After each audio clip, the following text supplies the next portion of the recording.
Hi and welcome to another video on UiPath with me, Jeppe. In this one we'll look at how you use variables in selectors, and this is a feature that has been around for a while, but it changed a little bit with the latest 21.10 release. In this video we'll look at how you did it prior to the 21.10 release, but also how you do it in the newest release. So let's get to it. Okay, so we're inside Studio and this is version 21.4, so a slightly older version than the newest version. And we have Calculator open also. That's my favorite victim when doing these kinds of demos. I'll drag in a click activity and I'll simply indicate on the screen that we want to click the one button. And now we get a selector, and if we inspect that selector just a little bit, we can see that it selects on a number of things. One thing that I don't want it to use is this name property, but I want to look at this property called Automation ID. And this has this value that is num and then the number 1 and then button. And if we highlight, we can see that it actually finds the right button over here in the calculator. Also, if I replace this number by any other number, number 7 for example, and try to highlight again, we can see that it finds the 7 button. So this would be a good candidate for using a variable. So say we want to click the 1, 2, 3, 4, and 5 buttons in succession. How could we do that? Well, first of all, we'll try and insert a variable into this value right here. And there's two ways of doing it. One is you can simply type in 2 starting curly braces and 2 ending curly braces, and then we can type in the number of a variable. We'll just call it our number. And if I click OK now, and then create a new variable called our number, and put in the value 5, for example. If we inspect again, we can see if we highlight that it actually finds button number 5. So that's all well and good. And if we look here in our properties, we can see that it says num and then the name of the variable and then button. And the same down here in the complete selector text, we can see that it has done the exact same thing. Now let's pretend for a second that we didn't do this yet. We still had the number, I think it was number 1 we had to begin with. So just to confirm that that still works, it does. If we went another route and selected this value up here and right-clicked, we could actually choose the variable that we want to use. Now, if you do it up here in the Edit Attributes window and choose the our number variable here and click OK, look what happens. It replaces the entire property with the variable. That's not what we want. Instead, what you want to do is you want to go down into the Edit Selector text down here, and then you can select the number that you want to replace with a variable. Right-click, choose the variable, select it, and click OK, and you can see that now it actually inserts correctly the text that replaces the original static variable value with the name of our variable. So if we just click OK and run the automation, we should see that it actually runs and clicks button number 5. So that's how you define a variable in a selector in Studio 21.4 and previous to that. So now let's jump to a newer version of Studio.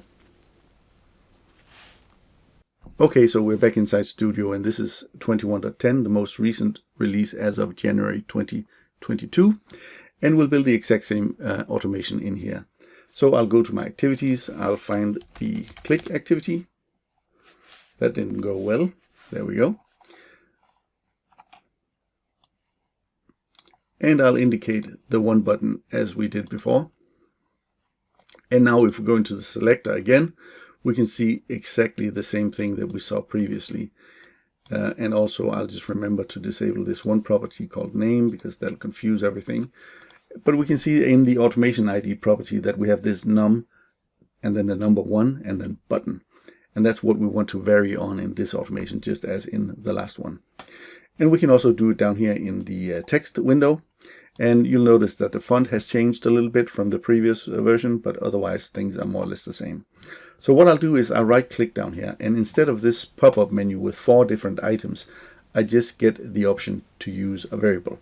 And if I click that, I can set the variable name, and just as in the previous one, we'll call it our number, and we'll give it a value of 1.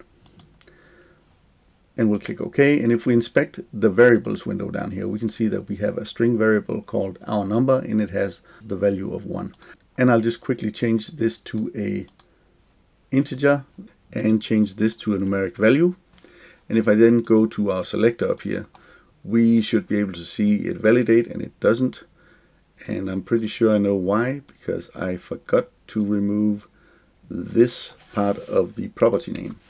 So if I remove that and validate, we validate OK, and we can even highlight the 1 button again.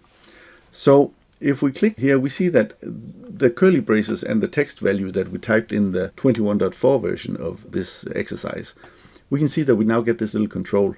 And that's simply a control that lets us change the name of the variable or select another variable or change the default value of the variable. So that's basically how you do it in the newest version 21.10. You click and you say you want to use a variable, and then you set that variable value, and there you go. Now, of course, if we want to have a little bit of fun with this, what we can do is we can insert a while loop, and we can say that while our number is less than or equal to, let's say, 5, we want to click the button corresponding to that value of the our number variable. So we have enabled the execution trail and the highlight elements options up here. So when I now in a second run the automation, we should see things be highlighted over here and stuff like that. One thing we want to do before we run it, of course, we want to change or increment the value of the our number variable. So we'll just say the our number should be equal to our number plus 1. And then every time it loops, it increases the value of the our number variable until we reach the value of 5. So let's try and run this.